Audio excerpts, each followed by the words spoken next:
Hello students, आज आपण 6th स्टँडर्डचा first चॅप्टरचा practice paper घेऊया. त्यासाठी काही क्वेश्चन्स मी चूज केलेले आहेत आणि तुम्हाला ते मी एक्सप्लेन करून सांगते. 20 मार्क्सचा हा क्वेश्चन पेपर आहे. First question fill in the blanks हा 3 मार्क्ससाठी आहे. तर फर्स्ट सेंटेन्स आहे त्याच्यामधलं, biotic and abiotic constituents are present in the soil. Both dash dash and dash dash constituents are present in the soil. कोणकोणते constituents सॉईलमध्ये present असतात? तर Biotique आणि अबायोटिक, जैविक अजैविक असे असे कॉन्स्टिट्युएंट्स असतात. Then second, the layer of the ozone absorbs dash dash rays from the sun to the earth. तर त्याचा आन्सर आहे and ultraviolet rays of the total water available on the earth, fresh water forms 0.3%. असा हा first question झाला. Second आहे, say true or false. Radon is used in decorative lights. That is false.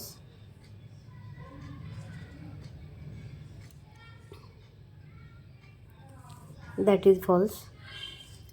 Land and soil are same things. That is also false.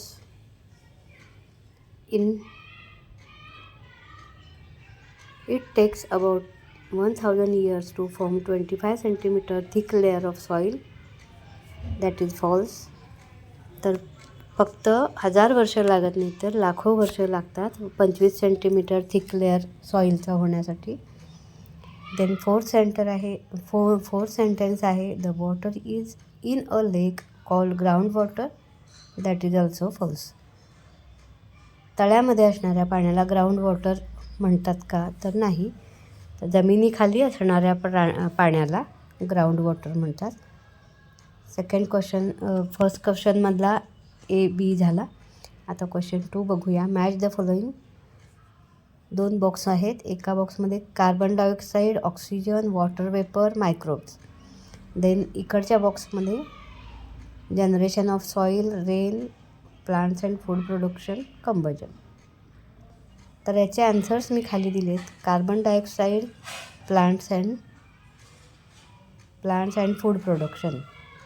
Oxygen हा combustion म्हणजे ज्वलन. Oxygen ज्वलनास मदत करतो. Water vapour, rain, पाण्याची वाफ होती आणि त्या वाफेचं पुन्हा पावसात रूपांतर होतं. पावसाच्या रूपात पाणी जमिनीवर पडतं, म्हणून water vapour, rain. Microbes, generation of soil हा ए पॉईंट येणार त्याचं, जनरेशन ऑफ सॉईल. नेक्स्ट बघूया, name the following. Inert gases म्हणजे काय? निष्क्रिय वायू. हवेमध्ये असणारे निष्क्रिय वायू कोणते? तर 6 प्रकारचे there are 6 inert gases. Argon, helium, neon, krypton, xenon. Argon, helium, neon, krypton, xenon. Fossil fuels कोणते? Petrol, diesel, kerosene, paraffin. जी आपण इंधन म्हणून वापरतो ते fuels. Biotic constituents of the soils कोणते? जैविक घटक कोणते मातीचे? तर मायक्रोब्स, वॉर्म्स अँड इन्सेक्ट्स.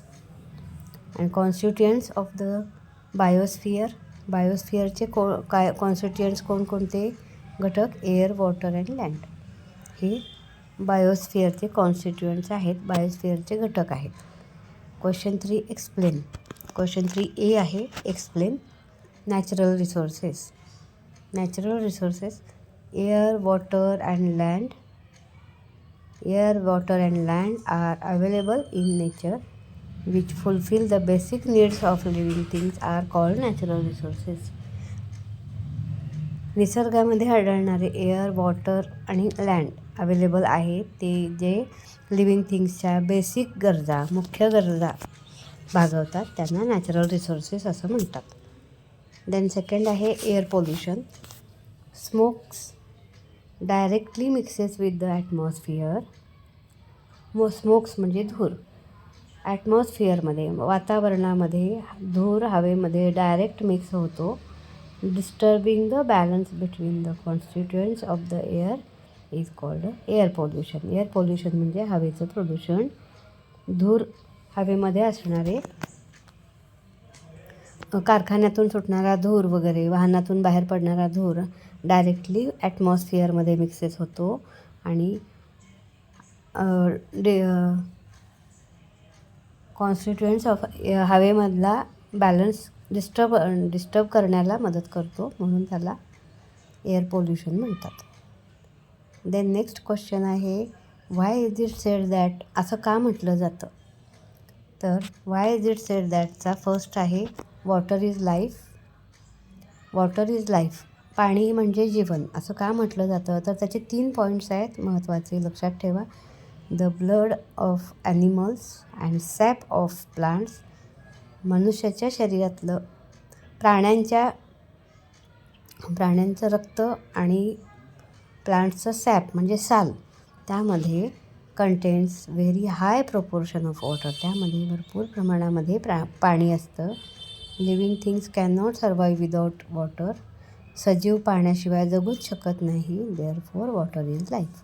म्हणून पाणी म्हणजे जीवन असं म्हटलं आहे. What will happen if. असं झालं तर काय होईल? जर असं घडलं तर काय होईल? तर काय आहे? What will happen if the total supply of potable water is finished. पूर्ण पोटेबल वॉटर म्हणजे पिण्यायोग्य पाणी. पिण्यायोग्य पाण्याचा पूर्ण सप्लाय जर बंद झाला तर, थांबला तर काय होईल? If total supply of potable water is finish,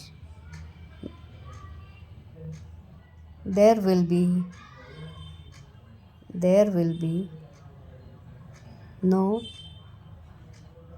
B no life on the earth. पृथ्वीवर जीवसृष्टी राहणार नाही. There will be no life on the earth. हे एकाच वाक्यात त्याचं उत्तर येतं. If total supply of potable water is finish, there will be no life on the earth. Thank you for watching.